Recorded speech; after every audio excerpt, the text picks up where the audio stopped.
ಇಲ್ಲಿ ತನಕ ನಿಮ್ಮೊಂದಿಗೆ ಮಾತಾಡೋದಕ್ಕೆ ಕಾಯ್ತಾ ಇದ್ದೆ. ಬಹಳ ಮುಂಚೆನೆ ಬಂದಿರೋದ್ರಿಂದ ನಮ್ಮ ಮೈಸೂರಿನ ಕರುಣಾಮಯಿ ಫೌಂಡೇಶನ್ ಅವ್ರು ಮಾಡಿದಂಥ ಒಂದು ಕಾರ್ಯಕ್ರಮ ನಿಮ್ಮ ಜೊತೆ ನಾನು ನೋಡಿದೆ. ಅದನ್ನು ನೋಡಿದಾಗ ನನಗೆ ಅನಿಸಿದ ಒಂದು ಮಾತು ನಿಮ್ಗೆ ಹೇಳಬೇಕು. ಸುಮಾರು ಒಂದು 30 ವರ್ಷದ ಹಿಂದೆ ನಡೆದಂಥ ಘಟನೆ ಇದು. ಪುಣೆಯಲ್ಲಿ ಒಂದು ಶಾಲೆಯಲ್ಲಿ ಒಂದು ರನ್ನಿಂಗ್ ರೇಸ್ ನಡೀತಾ ಇರುತ್ತೆ.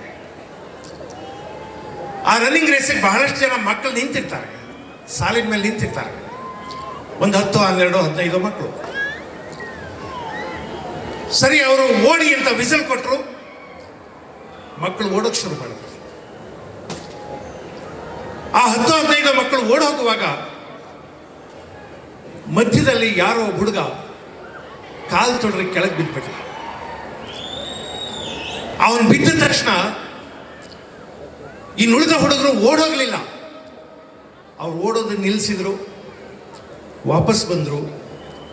ಆ ಬಿದ್ದಿರೋ ಹುಡುಗನ ಮೇಲೆತ್ತಿದ್ರು, ಅವನ ಮೈ ಧೂಳು ಕೊಡವಿದ್ರು. ನಾನು ಬಿದ್ಬಿಟ್ಟಲ್ಲ ಅಂತ ಹುಡುಗ ಅಳ್ತಾ ಇದ್ದ ಹುಡುಗನ ಸಮಾಧಾನ ಮಾಡಿದ್ರು. ನನಗೆ ಆಗಲ್ಲ, ನಡೆಯೋಕ್ಕಾಗೋದಿಲ್ಲ, ಕಾಲು ಕುಂಟ್ತಾ ಇದೆ ಇಲ್ಲ. ನೀನೇನು ಯೋಚನೆ ಮಾಡಬೇಡ, ನಾವು ಓಡಲ್ಲ ಅಷ್ಟೇ, ಎಲ್ಲರ ಜೊತೆಯಲ್ಲಿ ನಿಧಾನಾಗಿ ನಡ್ಕೊಂಡು ಹೋಗೋಣ ಬಾ ಅಂತ ಆ ಹುಡುಗನ ಕೈ ಹಿಡ್ಕೊಂಡು ಅಷ್ಟೂ ಮಕ್ಕಳು ನಡ್ಕೊಂಡು ಹೋಗಿ ಕೊನೆ ಪಟ್ಟೆ ತನಕ ಹೋಗಿ ಪಟ್ಟೆ ದಾಟಿದ್ರು.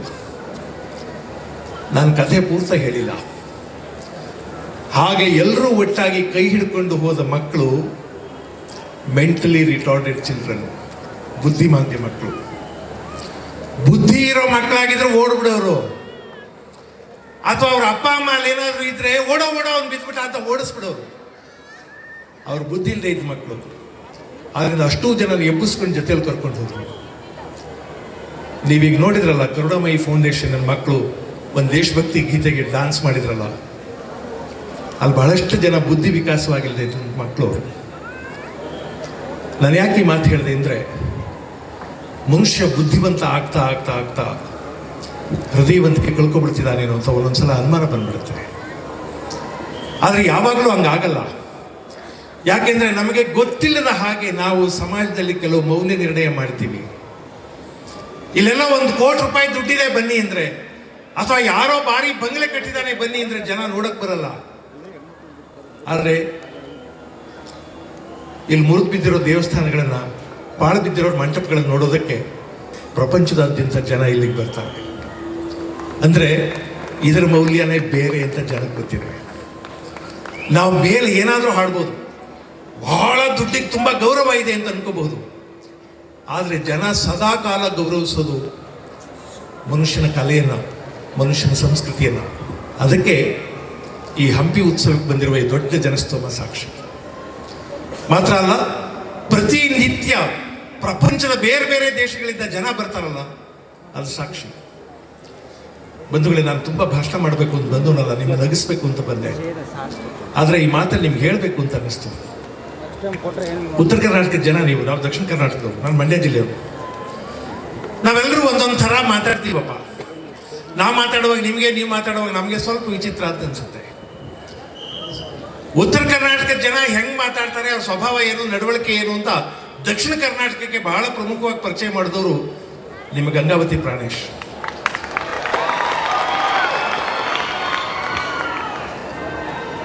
ಅವ್ರು ಹೇಳಿದ ಮೇಲೆ ಜನ ಹಿಂಗೆ ಅಂತ ಗೊತ್ತಾಗಿದ್ದು ನಮಗೆ. ಆಮೇಲೆ ನಮ್ಗೆ ಚೆನ್ನಾಗಿ ಅರ್ಥ ಆಯ್ತು ಈ ಕಡೆ ಬರೋಕ್ಕೆ ಶುರು ಮಾಡಿದ್ಮೇಲೆ. ಒಂದು 5-6 ವರ್ಷದ ಹಿಂದೆ ನಾನು ಹೊಸಪೇಟೆಗೆ ಬರಬೇಕಾಗಿತ್ತು. ಈ ಬೆಣ್ಣೆ ಕರೆದಿದ್ರು, ಬರಬೇಕಾಗಿತ್ತು. ಓಡ್ ಬಂದು ಹಂಪಿ ಎಕ್ಸ್ಪ್ರೆಸ್ ಹತ್ಕೊಂಡೆ. ಹತ್ತಿದ ಮೇಲೆ ಅನುಮಾನ ಬಂದ್ಬಿಡ್ತು, ನಾನು ಸರಿಯಾಗಿ ಟ್ರೈನ್ಗೆ ಹತ್ತಿದ್ನಾ ಇಲ್ವಾ ಅಂತ. ಟ್ರೈನ್ ಹೊರಡ್ಬಿಟ್ಟಿತ್ತು. ಓಡ್ ಬಂದು ಹಂಪಿ ಎಕ್ಸ್ಪ್ರೆಸ್ ಹತ್ಕೊಂಡು ಕೂತ್ಕೊಂಡೆ. ಅನುಮಾನ, ಯಾವ್ದಾದ್ರು ಬೇರೆ ಟ್ರೈನ್ ಹತ್ಬಿಟ್ಟಿದ್ರೆ ಅಂತ. ಎದುರುಗಡೆ ಯಾರೋ ಕೂತಿದ್ರು. ಅವ್ರನ್ನ ಕೇಳಿದೆ, ಯಜಮಾನ್ರೆ ಇದು ಹೊಸಪೇಟೆಗೆ ಹೋಗೋ ಟ್ರೈನ್ ಅಲ್ವಾ ಅಂದೆ. ಅವ್ರ ಎದುರುಗಡೆ ಕೂತವ್ರು ಹೇಳಿದ್ರು, ಹೋಗೋ ಸುಳಿ ಮಗನ ಹತ್ತದ ಮ್ಯಾಕ್ ಕೇಳ್ತಾನೆ ಯಾವ ಟ್ರೈನ್ ಇದು. ನನಗೆ ಕನ್ಫರ್ಮ್ ಆಯ್ತು ಇದು ಹೊಸಪೇಟೆಗೆ ಹೋಗೋ ಟ್ರೈನ್. ಇಲ್ಲೇ ಇಷ್ಟು ಚೆನ್ನಾಗಿ ಯಾರು ಹೇಳ್ತಿದ್ರು ನಾನು ತಕ್ಷಣ ಅವ್ರಿಗೆ ಕೂತ್ಕೊಂಡು ಹೇಳಿದೆ, ಯಜಮಾನ್ರೆ ಬೇಜಾರು ಮಾಡ್ಕೋಬೇಡಿ, ನಮ್ಮ ಕಡೆಗೆಲ್ಲ ಮಾತಾಡ್ತಾರೆ, ನೀವು ಬಾಯಿ ಬಿಟ್ರೆ ಹಿಂಗೇನೇನೋ ಬೈತೀರಂತಲ್ಲ ನಿಜಾನ ಅಂದೆ.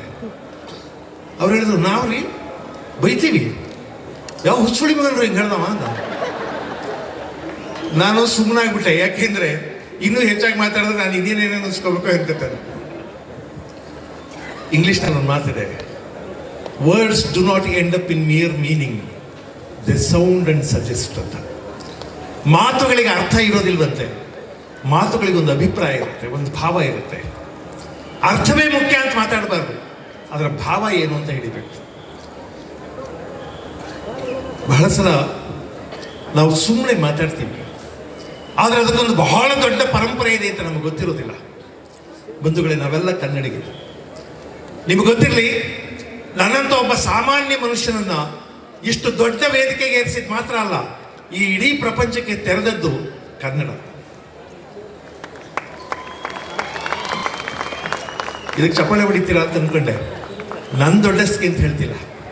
ಬೇಂದ್ರೆಯವರು ಯಾವುದೋ ಒಂದು ಗೋಷ್ಠಿಯಲ್ಲಿ ಪದ್ಯ ಓದಿರಂತೆ, ಕುಣಿಯೋಣ ಬಾರ ಕುಣಿಯೋಣ ಬಾ, ತಾಳಾಕ ತಂತ್ಯಕ ರಾಗದ ಚಿಂತ್ಯಕ ಹೆಜ್ಜಕ ಗೆಜ್ಜಕ ಕುಣಿಯೋಣ ಬಾ, ಕುಲುಕಿಸಿ ಕೈ ಕೈ ಮಲಕಿಸಿ ಮೈ ಮೈ ತಕತಕ ತೈ ತೈ ಕುಣಿಯೋಣ ಬಾ, ಆಕ್ಷೀರ ಸಾಗರದ ಆನಂದ ಸಾಗರ ತೆರೆ ತೆರೆ ತೆರೆದರ ಕುಣಿಯೋಣ ಬಾ, 14 ಲೋಕಕ್ಕೆ ಚಿಮ್ಮಲಿ ಈ ಸುಖ ಹಿಗ್ಗಲಿ ಸಿರಿಮುಖ ಕುಣಿಯೋಣ ಬಾ. ಅವ್ನು ಯಾರೋ ಸಭೆ ಮಧ್ಯದಲ್ಲಿ ನಿಂತ್ಕೊಂಡು ಹೇಳ್ದ, ಬೇಂದ್ರೆಯವರೇ ಕನ್ನಡದಾಗ ಏನು ಚಲೋ ಪದ್ಯ ಬರೀತಿರ್ರಿ ನೀವು. ಬೇಂದ್ರೆ ಹೇಳಿದ್ರು, ಕನ್ನಡದಾಗ ನಾನು ಚಲೋ ಪದ್ಯ ಬರೆಯೋದಿಲ್ಲ ತಮ್ಮ, ಪದ್ಯ ಬರೆಯಾಕ ಕನ್ನಡನ ಚಲೋ ಅದ. ಅಂಥದ್ದೊಂದು ದೊಡ್ಡ ಭಾಷೆ. ನಾನು ಕನ್ನಡ ಮಾಸ್ತರ್ ಆದ್ರಿಂದ ಅವಕಾಶ ಸಿಕ್ಕಿದಾಗೆಲ್ಲ ಈ ಮಾತನ್ನು ಹೇಳ್ತೀನಿ. ಇಷ್ಟು ದೊಡ್ಡ ಜನಸ್ತೋಮ ಇದ್ದಾಗ ಹೇಳಬೇಕು, ಪ್ರಪಂಚದಲ್ಲಿರುವ 4,500 ಭಾಷೆಗಳಲ್ಲಿ ಬಹಳ ಅತ್ಯುತ್ತಮವಾದ, ಸಮೃದ್ಧವಾದ, ಶ್ರೀಮಂತವಾದ 30 ಭಾಷೆಗಳನ್ನು ಆಯ್ಕೆ ಮಾಡಿಟ್ರೆ ಆ 30 ಭಾಷೆಗಳಲ್ಲಿ ನಮ್ಮ ಕನ್ನಡ ಇರುತ್ತೆ. ಅಷ್ಟು ದೊಡ್ಡ ಭಾಷೆಗಳು. ಬರೀ ಯೂನಿವರ್ಸಿಟಿಗಳಲ್ಲೆಲ್ಲ ಕನ್ನಡ ಇರೋದು, ಅಥವಾ ಶಾಲೆಗಳಲ್ಲೆಲ್ಲ ಕನ್ನಡ ಇರೋದು. ಹಾದಿ ಬೀದಿಯಲ್ಲಿ ಆಡೋ ಜನ ಕನ್ನಡವನ್ನು ಅದ್ಭುತವಾಗಿ ಮಾತಾಡ್ತಾರೆ. ನಮಗೊಂದು ಭ್ರಮೆ ಇದೆ, ಇಂಗ್ಲಿಷ್ ಬಹಳ ಅದ್ಭುತವಾದ ಭಾಷೆ, ಏನ್ ಬೇಕಾದ್ರೂ ಹೇಳ್ಬಿಡ್ಬೋದು ಇಂಗ್ಲಿಷಲ್ಲಿ ಅಂತ ಅನ್ಕೋತೀವಿ. ಬಹಳ ಸಲ ಆಗಲ್ಲ. ಅನುಭವದ ಭಾಷೆಯಾಗಿ ಕನ್ನಡ ಬಹಳ ದೊಡ್ಡದು. ಜ್ಞಾನದ ಭಾಷೆಯಾಗಿ ಇಂಗ್ಲಿಷನ್ನು ಅವರು ಅದ್ಭುತವಾಗಿ ಕಟ್ಟಿದ್ದಾರೆ. ಆದ್ರೆ ನಾವು ಜ್ಞಾನದ ಭಾಷೆಯಾಗಿ ನಾವು ಕಟ್ಟಲಿಲ್ಲ. ಆದ್ರೆ ನಮ್ಮ ಜನ, ಸಾಮಾನ್ಯ ಜನ ಕನ್ನಡವನ್ನು ಅದ್ಭುತವಾಗಿ ಕಟ್ಟಿದ್ದಾರೆ. ನಮ್ಮ ಹಳ್ಳಿನಲ್ಲಿ ಒಂದು ಅಜ್ಜಿ ಮಕ್ಕಳನ್ನ ಕೂರಿಸ್ಕೊಂಡು ಕತೆ ಹೇಳೋದು. ಈಗೆಲ್ಲ ಯಾರು ಮಕ್ಕಳ ಕತೆ ಹೇಳಲ್ಲ. ಮಕ್ಕಳ ಕತೆ ಹೇಳಿದ್ರೆ ತಾಯಿ ಕಣ್ಣಲ್ಲಿ ಕಣ್ಣಿಟ್ಟು ಮಗುವನ್ನು ನೋಡ್ತಾಳೆ. ಮಗುವಿನ ಮುಖದ ಪ್ರತಿ ರೇಖೆಗಳು ತಾಯಿಗೆ ಗೊತ್ತಾಗಬೇಕು, ತಾಯಿಯ ಮುಖದ ಪ್ರತಿ ರೇಖೆ ಮಗುವಿಗೆ ಗೊತ್ತಾಗಬೇಕು. ನಾನು ಬಹಳ ಸಲ ಹೇಳ್ತೀನಿ ತಾಯಂದ್ರಿಗೆ, ಮಕ್ಕಳನ್ನ ನಿಮ್ಮ ಮೈ ಮೇಲೆ ಬೆಳೆಸಿ, ನಿಮ್ಮ ಮೈ ವಾಸನೆ ಅವಕ್ಕೆ ನಿಮ್ಮ ಹೃದಯದ ಮಿಡಿತ ಮಕ್ಕಳಿಗೆ ಗೊತ್ತಾಗಬೇಕು. ಆವಾಗ ಮಕ್ಕಳು ನಮ್ಗೆ ಆಪ್ತವಾಗ್ತವೆ, ಆತ್ಮೀಯವಾಗ್ತವೆ ಅಂತ. ಆ ಅಜ್ಜಿ ಕೂರಿಸ್ಕೊಂಡು ಕತೆ ಹೇಳೋಳು. ಕನ್ನಡ ಕೇಳ್ಬೇಕು ನೀವು, ಎಷ್ಟು ಅದ್ಭುತವಾಗಿದೆ ಕನ್ನಡ ಅಂತ. ಈಗೆಲ್ಲ ನಮ್ಮ ಕತೆ ಯಾರು ಹೇಳ್ತಾರೆ? ಯಾರೋ ಅಜ್ಜಿ ಕುತ್ಕೊಂಡು ಪುಟ್ಕೌರಿ ಮದುವೆ ನೋಡ್ತಾ ಕೂತಿರ್ತಾರೆ. ಅವಳು ಮದುವೆ ಆಗಿಲ್ಲ, ಅವಳು ಬಿಡಂಗಿಲ್ಲ. ಅಥವಾ ಇವ್ರು ಯಾರೋ ಒಬ್ಬ ಅಪ್ಪ ಇನ್ನೊಂತ ಇರ್ತದೋ ಅಗ್ನಿ ಸಾಕ್ಷಿ ನೋಡ್ತಾ ಕೂತಿರ್ತಾರೆ. ಮಕ್ಕಳು ಕೂರಿಸ್ಕೊಂಡು ಕತೆ ಹೇಳೋರು. ಅವಾಗ ನಾವೆಲ್ಲ ಗೋವಿನ ಹಾಡು ಹೇಳ್ಕೊಂಡು ಬೆಳೆದವರು. ಉತ್ತರ ಕರ್ನಾಟಕಕ್ಕೆ ಗೋವಿನ ಹಾಡು ಅಷ್ಟು ಪ್ರಾಚುರ್ಯ ಇದೆ ಇಲ್ವಾ ನನಗೆ ಗೊತ್ತಿಲ್ಲ. ದಕ್ಷಿಣ ಕರ್ನಾಟಕದಲ್ಲಿ ಬಹಳ ಅದ್ಭುತವಾದ ಹಾಡು. ಆ ಗೋವಿನ ಹಾಡಿನ ಕವಿ ನಮ್ಮನ್ನು ಕಾಡೊಳಗೆಲ್ಲ ಕರ್ಕೊಂಡು ಹೋಗ್ಬಿಡ್ತಾನೆ. ಕಾಡಲ್ಲಿ ಎಲ್ಲಾ ಮರಗಿಡಗಳನ್ನೆಲ್ಲ ಪರಿಚಯ ಮಾಡಿಬಿಡ್ತಾನೆ. ಎಷ್ಟು ಮರಗಿಡಗಳು! ನಾನು ಅಷ್ಟೆಲ್ಲ ಮರಗಿಡಗಳನ್ನ ಗೋವಿನ ಹಾಡು ಓದಿಯೇ ನೋಡಿದವನು. ಎಕ್ಕೆ ಎಲಚಿ ಲಕ್ಕಿ ಗಿಡಗಳು, ಸೊಕ್ಕಿ ಬಿಳವ ಸೀಗೆ ಗಿಡಗಳು, ಉಕ್ಕಿ ಬಿಳವ ನೆಲ್ಲಿ ಗಿಡಗಳು, ತಕ್ಕೈಸಿ ತಾರಣ್ಯದಿ, ನಾಗಸಂಪಿಗೆ ಮಾವು ನೇರಳೆ ತ್ಯಾಗ ಚನ್ನಂಗಿ ಬನ್ನಿ ಪಾದರಿ ಬಾಗೆ ತಿಂತಿಣಿ ಮತ್ತೆ ಬಿಲ್ವವು ತಾಗಿ ಮೆರೆದು ವರಣ್ಯದಿ, ಆಲ ಅರಳಿಯು ಹತ್ತಿ ಕಿತ್ತಳೆ ಜಾಲತತ್ತಿಗಳು ಆಗಿಲು ಶ್ರೀಗಂಧ ಬ್ಯಾಲ ಬೂತಳೆ ಬಿದಿರು ಬೂರಗ ಸಾಲುವನದಳು ಒಪ್ಪಿತು, ತೊಂಡೆ ತೊಟ್ಟಿಯು ಸೊಂಡೆ ಗಿಡಗಳು ಭೂಮಂಡಲದಳು ಬೆಳವ ತೊಳಸೆಯು ಉಂಡು ಸಂತಸ ಗೊಂಬ ನೇರಳೆ ತಂಡ ತಂಡದಿ ಮೆರೆದವು, ಆಡು ಸೋಗೆಯು ಕಾಡು ನುಗ್ಗೆಯು ರೂಢಿಯಿಂದಲೇ ಬೆಳವ ತಗ್ಗಿಯು ನೋಡಲು ತೆಂಗಿನ ಮರ ಕೂಡಿ ಬೆಳೆದವರಣ್ಯದಿ, ಮಲ್ಲೆ ಮಲ್ಲಿಗೆ ಮುಗುಳು ಸಂಪಿಗೆ ಜಲ್ವ ಜಾಜಿಯು ಸುರಗಿ ಸುರವನ್ನ ಎಲ್ಲಿ ನೋಡಲು ದವನ ದಾವನ ಅಲ್ಲಿ ಮೆರೆದವರಣ್ಯದಿ. ಹಳ್ಳಿ ಜನ ಹೆಸರಿಟ್ಟಿರೋಲ್ಲ, ಹಳ್ಳಿ ಜನ ಹೆಸರಿಟ್ಟಿರೋ ಎಷ್ಟು ಮರಗಿಡಗಳ ಹೆಸರು ಹೇಳ್ತಾರೆ ನೋಡಿ. ಆ ಅಜ್ಜಿ ಅದ್ಭುತವಾಗಿ ಕತೆ ಹೇಳ್ತಿದ್ದು. ಕಥೆಯಲ್ಲಿ ಒಂದು ವೈಭವದ ಮದುವೆ ನಡೆಯುತ್ತೆ, ದೊಡ್ಡ ಮದುವೆ ನಡೆಯುತ್ತೆ. ಆ ಅಜ್ಜಿ ಎಲ್ಲಾದ್ರೂ ವೈಭವದ ಮದುವೆ ನೋಡಿದ್ಲೋ ಇಲ್ವೋ, ಆದ್ರೆ ಅವಳ ಕಲ್ಪನೆಯಲ್ಲಿ ಒಂದು ದೊಡ್ಡ ಮದುವೆ ಕಟ್ತಾಳೆ. ಮಾತಿರೋದು ಹೇಳಕ್ಕಲ್ಲ, ಒಂದು ಅನುಭವ ಸೃಷ್ಟಿ ಮಾಡೋದಕ್ಕೆ. ಅವಳು ಎಷ್ಟು ಚೆನ್ನಾಗಿ ಹೇಳೋಳು ಅಂದ್ರೆ, ಕಥೆಯಲ್ಲಿ ಮದುವೆ ಎಷ್ಟು ಚೆನ್ನಾಗಿ ನಡೀತು ಅಂತ ಕಟ್ತಾಳೆ ನೋಡಿ. ಆಗಲೀಗ ವಜ್ರಕುಮಾರಗೂ ಮಾಣಿಕ್ಯ ಮಂಜರಿಗೂ ಮದುವೆ ಆಯ್ತಂತೆ. ಎಷ್ಟು ಚೆನ್ನಾಗಿ ಹೆಸರಿಟ್ಟಿಲ್ಲ ನೋಡಿ, ವಜ್ರಕುಮಾರ ಮಾಣಿಕ್ಯ ಮಂಜರಿ ಅಂತ. ಆಗಲೀಗ ವಜ್ರಕುಮಾರಂಗೂ ಮಾಣಿಕ್ಯ ಮಂಜರಿಗೆ ಮದುವೆ ಆಯ್ತಂತೆ. ಮದುವೆ ಅಂದ್ರೆ ಅಂತಿಂತ ಮದುವೆ ಅಲ್ಲ, ಈ ಭೂಲೋಕದಲ್ಲಿ ಹಿಂದೆ ನಡೆದಿಲ್ಲ, ಮುಂದೆ ನಡೆಯೋದಿಲ್ಲ, ಇವತ್ತು ನಡೀತಾ ಇಲ್ಲ ಅಂತ ಮದುವೆ. ಭೂಮಿನೇ ಹಸೆ ಮಾಡಿ, ಆಕಾಶನೇ ಚಪ್ರ ಮಾಡಿ, ವಜ್ರದ ಒಂದ್ಕೆಲ್ ಭತ್ತ ಕೊಟ್ಟು, ಪನ್ನೀರಲ್ಲಿ ಪಟ್ಟಣ ತಾರಿಸಿ, ಮನೆ ಮನೆಗೆಲ್ಲ ಮುತ್ತಿನ ತೋರಣ ಕಟ್ಟಿಸಿ, ಮೂಲೆಗೆಲ್ಲ ಮಾಣಿಕ್ಯದ ಗೊಂಡೆ ಕಟ್ಟಿಸಿ, ಬೀದಿ ಬೀದಿಗೆಲ್ಲ ಬೆಳ್ಳಿ ನಡಬಡಿ ಹಾಸಿ, ಅಂಗಗಳಿಗೆಲ್ಲ ಬಂಗಾರ ರಂಗೋಲಿ ಬಿಡಿಸಿ, ಆನೆಗಾತ್ರ ಅರ್ಶನ, ಕುದುರೆಗಾತ್ರ ಕುಂಕುಮ, ನಂದಿಗಾತ್ರ ಗಂಧ, ಲಕ್ಷಪಡಿ ಯಕ್ಷತೆ ತರಿಸಿ, ಬಂದವರು ಪಲ್ಲಕ್ಕಿ ಕಳಿಸಿ, ಬರದೇ ಇದ್ದವರು ಕಾಗದ ಬರೆಸಿ, ಮುತ್ತೈದರ ಮುತ್ತಿನಾರ್ತಿ ಬೆಳೆಸಿ, ಸುಮಂಗಲಿಕಲ್ ಶೋಭಾನೆ ಆಡಿಸಿ, ಕನ್ಯರ ಕೈಲಿ ಕಳಸ ಕನ್ನಡಿ ಕೊಟ್ಟು, ಮೇಳದವ್ರ ಕೈಲಿ ನಾಟ್ಯ ನಾಡಿಸಿ, ದೇವಲೋಕದಿಂದ ಕಾಮಧೇನು ಕರೆದು ಕ್ಷೀರ ತಂದು ಕೈದಾರೆ ಹೋದು, ನವರತ್ನದ ಹಸೆಮಣೆ ಮೇಲೆ ಭೂಮ್ತಾಯಿ ಅಂತ ಹೆಣ್ಣು ಭೂಮ್ ತುಕದ ಗಂಡು ನಿಲ್ಲಿಸಿ, ಬಂದು ಬಳಗಕ್ಕೆಲ್ಲ ಬೇಕಾದ ಉಡುಗೆ ಉಡಿಸಿ, ತೊಡುಗೆ ತೊಡಿಸಿ, ಕೊಡುಗೆ ಕೊಡಿಸಿ, ಇಡೀ ಭೂಲೋಕವೆಲ್ಲ ಬಾಯ ಮೇಲೆ ಬೆಳ್ಳಿಟ್ಕೊಳ್ಳೋ ಅಬ್ಬಬ್ಬಾ ಅನ್ನೋ ಮದುವೆ ಮಾಡಿದ್ರಂತೆ. ಮಾತಾಡಿ ನೀವು ಕನ್ನಡ ನೋಡೋಣ. ಸಾಧಾರಣ ಜನ ಹರ ಹರ ಶಿವ ಶಿವ ಗುರುವೇ ಗುರು ಪಾದವೇ ನಮ್ಮಪ್ಪಾಜಿ ಮಾಕಾರ, ಗಂಡುಲಿಗೆ ಗಂಡ ಹಿಂಡುಲಿಗೆ ಮರಗಾರ ಪುಂಡುಗಾರ ಈರತ್ತು ಮನಿ, ಭಕ್ತಿ ಭಾವದ ಗಂಡ ಬಾಳ ಲೋಚನದಯ್ಯ ಏಳುಮಲೆ ಎತ್ತಯ್ಯ, ಗಂಡುಗಾಳಿ ಗುಂಡಿಗೆ ಸಿಳಿ ಹಿಂಡುಗಾಳಿ ಸಿರ ಚೆಂಡಾಡಿದಂತ ನಮ್ಮಪ್ಪನ ಮನೆ ಮನೆ ದೇವರೇ ನಿನ್ನ ಪಾದಕ್ಕೆ ಶರಣಾರ್ಥಿ. ಆನುಮಲೆ ಜೇನುಮಲೆ ಗುಂಜುಮಲೆ ಗುರುಗಂಜಮಲೆ 77 ಮಲೆಯಲ್ಲಿ ಸಪ್ಪದಿ ನಾಟ್ಯವ ನಾಡುವಂತ ನಮ್ಮಪ್ಪಾಜಿ ಮುದ್ದು ಮಾದೇವ, ಆನುಮಲೆ ಹಾಸ್ಕೊಂಡು ಜೇನುಮಲೆ ಹೊದ್ಕೊಂಡು 77 ಮಲೆಯಲ್ಲಿ ಸುಳ್ಳಿ ಸುತ್ತಿ ತಂದಿಮನಾಗಿ ಮಾಡಿಕೊಂಡು ಬಲಗಿರುವಂತ ನಮ್ಮಪ್ಪಾಜಿ ಮುದ್ದು ಮಾದೇವ ನಿನ್ನ ಪಾದಕ್ಕೆ ಶರಣಾರ್ಥಿ. ಹಿಂಗೆಲ್ಲ ಮಾತಾಡೋರಿಗೆ ಬಿಟ್ಟು ಬಹಳ ಓದ್ಕೊಂಡಿರೋ ಜನ ಒಂದು ಗಂಟೆಗೆ ಒಂದು ಶಬ್ದ ಹೊರಗೆ ತೆಗೆದಿರ್ತಾರೆ. ಆದ್ರೆ ಇವ್ರು ಇಷ್ಟು ಫ್ಲೂಯೆಂಟ್ ಆಗಿ, ಇಷ್ಟು ಸಲೀಸಾಗಿ, ಇಷ್ಟು ನಿರರ್ಗಳವಾಗಿ ಮಾತಾಡ್ತಾರೆ. ನನಗೆ ಬಹಳ ಸಲ ಹೇಳ್ತೀನಿ, ನಾನು ಬಹಳ ವರ್ಷ ಕನ್ನಡ ಪಾಠ ಮಾಡಿದ್ದೀನಿ. ಕನ್ನಡದ ನಿಜವಾದ ಗುರುಗಳ ಹಾದಿ ಬೀದಿಯಲ್ಲಿ ಸಿಕ್ಕಿದವ್ರೆ, ಯೂನಿವರ್ಸಿಟಿಯಲ್ಲಿ ಸಿಕ್ಕಿದವ್ರಲ್ಲ.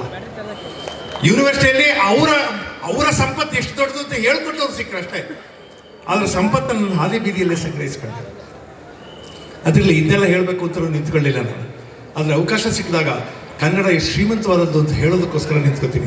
ನಮ್ಗೊಂದು ಭ್ರಮೆ ಇದೆ, ಇಂಗ್ಲೀಷಲ್ಲಿ ಏನು ಬೇಕಾದ್ರೂ ಹೇಳ್ಬೋದು ಅಂತ. ನನ್ನ ಫ್ರೆಂಡ್ ಒಬ್ಬ ಇಂಗ್ಲೀಷ್ ಪ್ರೊಫೆಸರು, ಅವ್ನು ನನಗೆ ಹೇಳ್ದ, ನೀನು ಕನ್ನಡದಲ್ಲಿ ಏನಾದ್ರು ಹೇಳು, ನಾನು ಇಂಗ್ಲೀಷಲ್ಲಿ ಹೇಳ್ಬಿಡ್ತೀನಿ. ನಾನು ಹೇಳಿದೆ ಅದಾಗಲ್ಲ. ಇಲ್ಲ ನೀ ಏನಾದರೂ ಹೇಳು, ಇಂಗ್ಲೀಷಲ್ಲಿ ನಾನು ಟ್ರಾನ್ಸ್ಲೇಷನ್ ಕೊಡ್ತೀನಿ. ಹೇಳ್ತೀಯ ಗ್ಯಾರಂಟಿ? ಹೇಳ್ತೀನಿ. ಹಂಗಾದ್ರೆ ಹೇಳು.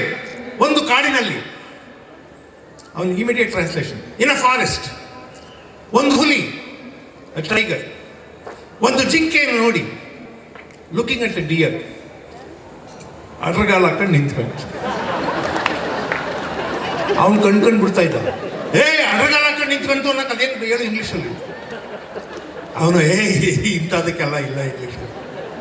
ನಾನು ಹೇಳಿದೆ ಬರೀ ಅಡ್ರಗಾಲಲ್ಲ, ನೀನು ಇಂಗ್ಲೀಷ್ ಡಿಕ್ಷನರಿ ತಗೋ, ಕಾಲಿಗೆ ಸಂಬಂಧಪಟ್ಟ ಎಷ್ಟು ಶಬ್ದ ಇವೆ ನೋಡು. ಕನ್ನಡದಲ್ಲಿ ಎಂತೆಂಥ ಕಾಲುಗಳಿವೆ. ಅಡ್ರಗಾಲು, ತೊಡಗಾಲು, ಬೀಸ್ಗಾಲು, ಬಳಸ್ಗಾಲು, ಮೆಟ್ಗಾಲು, ಪೊಳ್ಗಾಲು, ಕುಕ್ರಗಾಲು, ಕೌಚಗಾಲು, ಬಿಸಿಡ್ಗಾಲು, ಎಂತೆಂಥ ಕಾಲಿವೆ. ನೀವು ಹೆಂಗೆ ಕಾಲಾಗ್ತೀರಿ ಅಂದ್ರೆ ಅದಕ್ಕೆಲ್ಲ ಒಂದು ಹೆಸರಿಡ್ತಾರೆ. ಹಳ್ಳಿಯ ಪ್ರತಿಭೆ ಅಂತದ್ದು. ನನಗೆ ಯಾರೋ ಒಬ್ರು ಒಂದು ಮೌಢ್ಯ ಇದೆ, ಎಜುಕೇಟೆಡ್ಸ್ ಅಲ್ಲಿ ಇರುವಂಥ ಸೂಪರ್ಸ್ಟಿಷನ್. ಅದೇನಂದ್ರೆ ಬಹಳ ಜನ ಮಾತಾಡೋದನ್ನು ಕೇಳಿದೀನಿ. ನಿಮಗೆ ಗೊತ್ತಾ ಸರ್, ನಾವು ಇಂಡಿಯನ್ಸು ಇಂಗ್ಲೀಷ್ ಬಹಳ ಚೆನ್ನಾಗಿ ಮಾತಾಡ್ತೀವಂತೆ. ಇಂಡಿಯನ್ಸ್ ಇಂಗ್ಲೀಷನ್ನು ಚೆನ್ನಾಗಿ ಮಾತಾಡೋಕೆ ಸಾಧ್ಯ ಇಲ್ಲ. ಯಾಕೆಂದ್ರೆ ನಮ್ಮದಲ್ಲದ ಭಾಷೆಯನ್ನು ನಾವು ಬಹಳ ಚೆನ್ನಾಗಿ ಮಾತಾಡೋಕೆ ಸಾಧ್ಯವೇ ಇಲ್ಲ. ನನ್ನ ಸ್ನೇಹಿತರೊಬ್ಬರು ಯುರೋಪ್ನವರು, ಅವ್ರ ಮಾತೃಭಾಷೆ ಇಂಗ್ಲೀಷ್. ಅವ್ರೊಂದ್ಸಲ ನಮ್ಮ ಕಾಲೇಜಿಗೆ ಬಂದಿದ್ರು ನಾನು ನೋಡೋಕ್ಕೆ. ನಾನು ಸಿಕ್ಕಿರಲಿಲ್ಲ. ಮಾರನೇ ದಿವಸ ಸಿಕ್ಕಿದಾಗ ನನಗೆ ಹೇಳಿದ್ರು, ನಿನ್ನೆ ಅವ್ರು ಕನ್ನಡ ಕಲ್ತಿದ್ದಾರೆ, ತುಂಬ ಚೆನ್ನಾಗಿ ಕನ್ನಡ ಕಲ್ತಿದ್ದಾರೆ. ಅವ್ರು ನನಗೆ ಹೇಳಿದರು, ನಿನ್ನೆ ನಾನು ನಿಮ್ಮನ್ನು ನೋಡಲು ನಿಮ್ಮ ಸಂಸ್ಥೆಗೆ ಬಂದಿದ್ದೆ. ಒಂದು ವೃಕ್ಷದ ಕೆಳಗೆ ಕೆಲವು ತರುಣಿಯರು ಕುಳಿತು ಸಲ್ಲಾಪ ಮಾಡುತ್ತಿದ್ದರು. ಅವರನ್ನು ಕೇಳಿದಾಗ ನೀವು ಇಲ್ಲ ಎಂಬ ವಿಷಯ ತಿಳಿದು ಬಂದು ಬಿಟ್ಟೆ. ಗ್ರಾಮೆಟಿಕಲಿ ಕರೆಕ್ಟ್ ಅಲ್ಲ, ಏನು ತಪ್ಪಿಲ್ಲ. ನಾನು ಹೇಳಿದೆ, ನೀವು ಮಾತಾಡೋದು ಸರಿಯಾಗಿದೆ ಆದರೆ ಸಹಜವಾಗಿಲ್ಲ ಅಂದೆ. ನೀವು ಮಾತಾಡೋದು ಸರಿಯಾಗಿದೆ ಆದರೆ ಸಹಜವಾಗಿಲ್ಲ ಅಂದೆ. ಅದಕ್ಕೆ ಅವರೇನಂದ್ರೆ ಗೊತ್ತಾ, ನೀವು ಇಂಗ್ಲಿಷ್ ಮಾತಾಡುವಾಗಲೂ ನಮಗೆ ಹಾಗೆ ಕೇಳಿಸುತ್ತದೆ ಅಂತ. ನಾವು ಸರಿಯಾಗಿ ಇಂಗ್ಲಿಷ್ ಮಾತಾಡ್ಬೋದು, ಆದರೆ ಸಹಜವಾಗಿ ಇಂಗ್ಲಿಷ್ ಮಾತಾಡೋಕ್ಕಾಗೋದಿಲ್ಲ. ಅದರಿಂದ ಅದ್ಭುತವಾದ ಭಾಷೆ ಕನ್ನಡ. ನಾನು ಮುಂಚೆನೇ ಹೇಳಿದ್ನಲ್ಲ, words do not end up in mere meaning, they sound and suggest. ಮಾತುಗಳಿಗೆ ಅರ್ಥ ಇರೋದಿಲ್ಲ, ಅಭಿಪ್ರಾಯ ಇರುತ್ತೆ. ಅದಕ್ಕೆ ಉದಾಹರಣೆಗೆ ನಾನು ಹೇಳ್ತಾ ಇರ್ತೀನಿ, ಈಗ ನೋಡಿ ಅಂತಾರಲ್ಲ, ಈಗ ನೋಡಿ ಅಂದ್ರೆ ಈಗಲೇ ನೋಡ್ಬೇಕಂತ ಕೇಳ್ಬಾರ್ದು ನೀವು. ನೋಡಿ ಅಂದ್ರೆ ನೋಡಿ ಅಂತ ಅಲ್ಲ ಅರ್ಥ. ಕೆಲವರು ಮಾತಾಡೋಕೆ ಶುರು ಮಾಡುವಾಗ ನೋಡಿ ಅಂತಾರೆ ಅಷ್ಟೇ, ಅದಕ್ಕೆ ನೋಡಬೇಕು ಅಂತ ಅರ್ಥ ಇರಲ್ಲ. ಅಪ್ಪ ಮಗನಿಗೆ ಬೈತಾ ಇದ್ದ ಅಂತೇಳಿ, ದರಿದ್ರ ನನ್ನ ಮಗನೇ 135 ನಂಬರ್ ತಗೊಳಕ್ ಆಗಿಲ್ಲ ನಿನ್ನ ಯೋಗ್ಯತೆಗೆ, ಹಿಂದ್ಗಡೆ ಮನೆ ಹುಡುಗಿ ನೋಡು 98% ತಗೊಂಡವಳೆ, ನೋಡವಳ ಅಂತ. ಮಗ ಹೇಳ್ದ, ಅವಳು ನೋಡೇ ಫೇಲ್ ಆಗಿರೋದು. ಸುಂದರ ನೋಡವಳ ಅಂದ್ರೆ ಹೋಗಿ ನೋಡು ಅಂತಲ್ಲ ಅರ್ಥ. ನೋಡು ಪರವಾಗಿಲ್ಲ, ನೋಡ್ಬೇಕು ಅಂತಾರೆ, ಅದು ಇನ್ನೂ ಚಂದ. ನೋಡ್ಬೇಕು ಅಂತಾರೆ. ನೋಡ್ಬೇಕು ಅಂದ್ರೆ ನೀವು ಬಂದು ನೋಡ್ಬೇಕು ಅಂತ ಅಲ್ಲ, ಸುಮ್ಮನೆ ಅಂತಾರೆ ಅಷ್ಟೇ. ಈಗ ನಿಮ್ಮ ಕಡೆ ರೊಟ್ಟಿ ಮಾಡ್ತೀರಿ, ನಮ್ಮ ಕಡೆ ರಾಗಿ ಮುದ್ದೆ ಮಾಡ್ತೀವಿ, ನೀವು ನೋಡ್ಬೇಕು. ನೋಡಬೇಕು ಅಂದ್ರೆ ನೀವು ಬಂದು ರಾಗಿ ಮುದ್ದೆ ನೋಡೋಕ್ಕಾಗಲ್ಲ. ಏನದೇನು ತಾಜ್ ಮಹಲ್ ನೋಡೋಕ್ಕೆ? ನೋಡಬೇಕು ಅಂದ್ರೆ ಬಂದು ನೋಡಬೇಕು ಅಂತಲ್ಲ, ಸುಮ್ಮನೆ ನೋಡಬೇಕು ಅಂತ. ನಮ್ಮ ಮನೆ ಹತ್ರ ಯಾರೋ ಇಬ್ಬರು ಹೆಣ್ಮಕ್ಳು ಮಾತಾಡ್ತಾ ಇದ್ರು. ಒಬ್ಳು ಇನ್ನೊಬ್ಬಳು ಕೇಳಿದ್ಲು, ಏನ್ರಿ ಯಜಮಾನ್ರು ಮನೆಯಾಗಿಲ್ವಾ? ಇದಾರೆ ಅವರು. ಇವತ್ತು ಎಣ್ಣೆ ಹಾಕೊಂಡು ಸ್ನಾನ ಮಾಡ್ತಾ ಇದ್ದಾರೆ. ಎಣ್ಣೆ ಹಾಕೊಂಡು ಅಂದ್ರೆ ಇಲ್ಲ ಹಾಕೋದಲ್ಲ, ಎಣ್ಣೆ ಮೈಗೆಲ್ಲ ಎಣ್ಣೆ ಹಾಕೊಂಡು ಬಿಸಿಲಲ್ಲಿ ನಿಂತ್ಕೊಬಿಡ್ತಾರೆ ಹಿಂದ್ಗಡೆ ಕಾಂಪೌಂಡಲ್ಲಿ. ಚೆನ್ನಾಗಿ ಮೈಯೆಲ್ಲ ನೆನೆಸ್ಬಿಟ್ಟು ಬಚ್ಚಲ್ ಮನೆಯಲ್ಲಿ ಸ್ನಾನಕ್ಕೆ ಕೂತ್ಬಿಟ್ರೆ ಶೋಭಾ ಹೇಳ್ತೀನಿ 1.5 ಗಂಟೆ ಸ್ನಾನ ಮಾಡ್ತಾರೆ. 1.5 ಗಂಟೆ ಸ್ನಾನ ಮಾಡ್ತಾರೆ. ನಮ್ಮ ಯಜಮಾನರು ಸ್ನಾನಕ್ಕೆ ಕೂತ್ಬಿಟ್ರೆ ನೀವು ನೋಡಬೇಕು ಅಂದು. ನಾನು ಗಾಬರಿ ಆಗ್ಬಿಟ್ಟೆ. ಇವ್ರ ಯಜಮಾನರು ಸ್ನಾನಕ್ಕೆ ಕೂತ್ಕೊಂಡ್ರೆ ಅವಳಾಕ್ ಬಂದು ನೋಡ್ಬೇಕು ಅಂದ್ರೆ ಹೌದಾ ಎಷ್ಟೊತ್ತು ಸ್ನಾನ ಕೂತ್ಕೋತಾರೆ, ನಾನು ನೋಡ್ತೀನಿ ಅನ್ನಂಗಿಲ್ಲ ಅವಳು. ಮಾತಷ್ಟೇ ಅದು. ಮಾತಿಗೆ ಅಭಿಪ್ರಾಯ ಇರುತ್ತೆ, ಅರ್ಥ ಇರಲ್ಲ. ನೀನೇ ನೋಡಕ್ ಕೇಳ್ದಲ್ಲ, ಬಂದ್ಬಿಟ್ಟೆ ನೋಡಕ್ಕೆ ಅನ್ನಂಗಿಲ್ಲ. ಆಮೇಲೆ ಅವ್ರು ಹಳ್ಳಿಯವರಲ್ವಾ, ಸೋಪು ಶಾಂಪು ಹಾಕಲ್ಲ, ಕಲ್ಲಲ್ಲಿ ಮೈ ಉಜ್ಕೋತಾರೆ, ನೀವು ನೋಡ್ಬೇಕು ಅಂದು. ಇನ್ನು ಅದು ಬೇರೆ ನೋಡ್ಬೇಕು ಡೀಟೇಲ್ ಆಗಿ ಎಲ್ಲೆಲ್ಲಿ ಮೈ ಉಜ್ಕೋತವ್ರೆ. ಆಮೇಲೆ ಸ್ನಾನ ಎಲ್ಲ ಮುಗಿದ್ಮೇಲೆ ಒಂದು ಕಂಬಳಿ ಒದ್ಕೊಂಡು ಮಲಗ್ಬಿಡ್ತಾರಪ್ಪ. ಜಲ ಜಲ ಜಲ ಜಲ ಬೆವತ್ ಬಿಡ್ತಾರೆ, ನೀವು ನೋಡ್ಬೇಕು ಅಂದ್ಲು. ಅಂದ್ರೆ ಕಂಬಳಿ ಎತ್ಬಿಟ್ಟು ನೋಡ್ಬೇಕು ಅವಳು. ಇವಳು ಗಂಡ ಎಷ್ಟವ್ರವ್ನೇ. ಮಾತಿಗೆ ಅರ್ಥ ಇರೋದಿಲ್ಲ. ಅದಕ್ಕೆ ಹೇಳಿದ್ದು, words do not end up in mere meaning, they sound and suggest. ಬೆಂಗಳೂರಲ್ಲಿ ಯಾರೋ ಒಬ್ಬರು ಒಂದ್ಸಲ ಊಟಕ್ಕೆ ಹೇಳಿದ್ರು, ಎಷ್ಟೊತ್ತು ಊಟಕ್ಕೆ ಬರ್ಬೇಕು ಅಂದ್ರೆ ರಾತ್ರಿ 8:30 ಬನ್ನಿ. ಎಷ್ಟು ಬರ್ತೀನಿ ಇದೆ. ಹೋಗೋಕ್ಕಾಗಲಿಲ್ಲ 8:30. ಅದೆಲ್ಲ ಎಂಥದ್ದು ಕಾರ್ಯಕ್ರಮ ಇಂಥದ್ದೇ. ಅದೆಲ್ಲ 8:30 ಇದ್ದಿದ್ದು, ಅದು 10:00 11ಕ್ಕೆ ಶುರು ಆಯಿತು. ಅದು ಮುಗಿಸೋದು ಲೇಟ್ ಆಯಿತು. ಆಮೇಲೆ ಅವ್ರು ಮನೆಗೆ ಹೋಗೋಷ್ಟು 12 ಗಂಟೆ. 12 ಗಂಟೆಗೆ ಊಟ ಎಲ್ಲ ಇಟ್ಕೊಂಡು ಕೂತಿರ್ತಾರೆ, ಬಾಗ್ಲಾಕ್ಬಿಟ್ಟು ಮಲಗಿದ್ರು. ನಾನೋಗಿ ಬೆಲ್ ಮಾಡಿದೆ. ಆಯಮ್ಮ ಯಜಮಾಂತಿ ಬಂದು ಬಾಗಿಲು ತೆಗೆದು. ಸಾಮಾನ್ಯವಾಗಿ ಬಾಗಿಲು ತೆಗೆದಾಗ ಯಾರಾದ್ರೂ ಅತಿಥಿಗಳು ಹೋದ್ರೆ ಏನಂತಾರೆ, ಈಗ ಬಂದ್ರ ಅಂತಾರಲ್ವಾ. ಆಯಮ್ಮ ಬಂದೇ ಬಿಟ್ರ ಅಂದ್ರು. ಅವಳ ಅಂದ ತಕ್ಷಣ ನಾನು ಈ ಮನೆಗೆ ಅಪೇಕ್ಷಣೀಯವೋ ಅಲ್ವೋ ಅಂತ ನಮ್ಗೆ ಗೊತ್ತಾಗ್ಬೇಕು. ಬಂದೇ ಬಿಟ್ರಾ ಅಂದ್ರು. ಅಯ್ಯೋ ಅದೇನು ಮಾಡೋದು, ಅದು ಕಾರ್ಯಕ್ರಮ ಲೇಟಾಗಿ ಶುರು ಮಾಡಿದ್ರು, ಅದರಿಂದ ಏನು ಮಾಡೋಕ್ಕಾಗಲ್ಲ, ಬೇಜಾರು ಮಾಡ್ಕೊಂಡು ಪರವಾಗಿಲ್ಲ ಬನ್ನಿ, ಒಂದೊಂದ್ಸಲ ಹಂಗಾಗುತ್ತೆ, ಏನು ಮಾಡೋಕ್ಕಾಗುತ್ತೆ ಬನ್ನಿ ಅಂದ್ರು. ಒಳಗಡೆ ಹೋದೆ.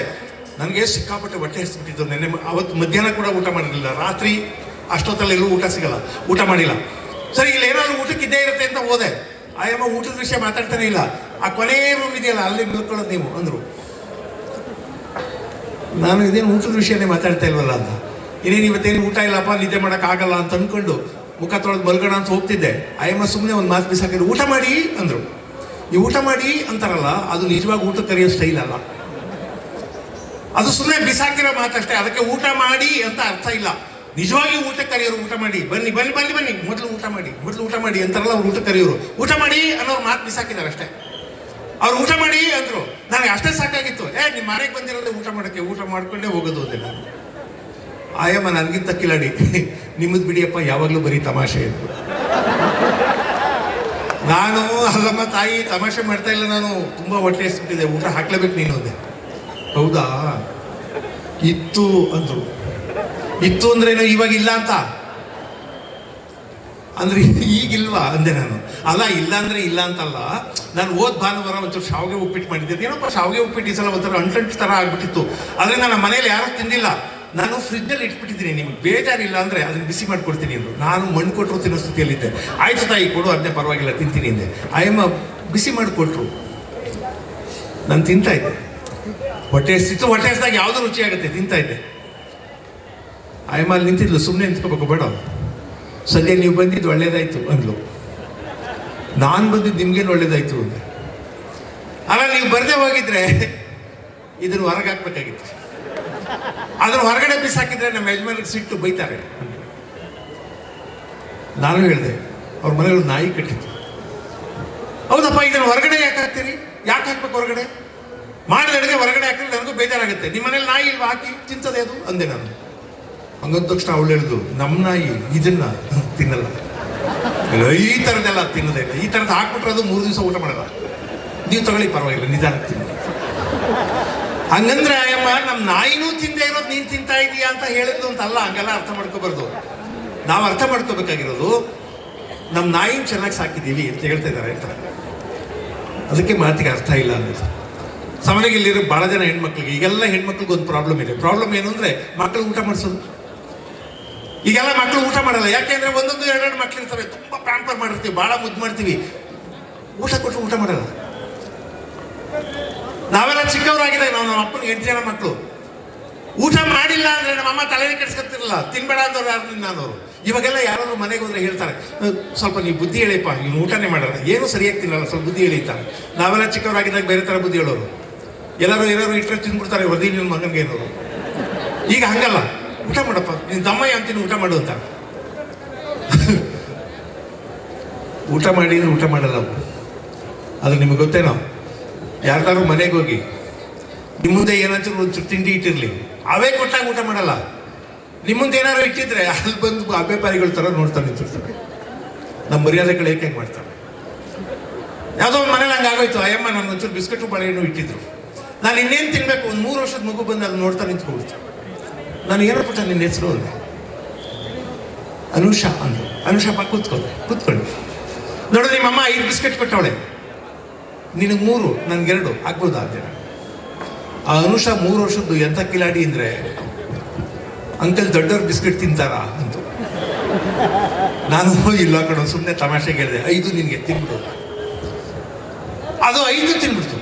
ಅವರಮ್ಮ ಒಳಗಡೆ ನೋಡ್ತಾ ಇದ್ಲು, ಅವಳಿಗೊಂಥರ ನಾಚಿಕೆ ಆಗ್ಬಿಡ್ತು, ಸಂಕೋಚ ಆಗೋಯ್ತು. ಅವಳ ತಕ್ಷಣ ಹೊರಗಡೆ ಬಂದು, ಅವಳಿಗೆ ಯಾಕೆ ಕೊಡಕ್ಕೆ ಹೋದ್ರಿ ಸರ್, ತಿನ್ನಿ ಸರ್ ನೀವು, ಅಯ್ಯ ನಿಮಗೆ ಕೊಟ್ಟಿದ್ದು ಅವಳಿಗೆ ಯಾಕೆ ಕೊಡಕ್ಕೆ ಹೋದ್ರಿ, ತಿನ್ನಿ ನೀವು, ಅವ್ರಿಗೇನು ತಿಂತಾನೆ ಇರ್ತಾರೆ, ನೀವು ತಿನ್ನಿ ಅಂತ. ಬಳಗ ಮನೇಲಿ ಹಿಂಗೆ ಅಂತಾರೆ ಹೆಣ್ಮಕ್ಳು, ಅವ್ರೇನು ತಿಂತಾನೆ ಇರ್ತಾರೆ, ನೀವು ತಿನ್ನಿ ಅಂತ. ಹಂಗಂದ್ರೆ ನೀವು ಪೂರ್ತಿ ಅರ್ಥ ಹಚ್ಚಬಾರ್ದು ಅದಕ್ಕೆ.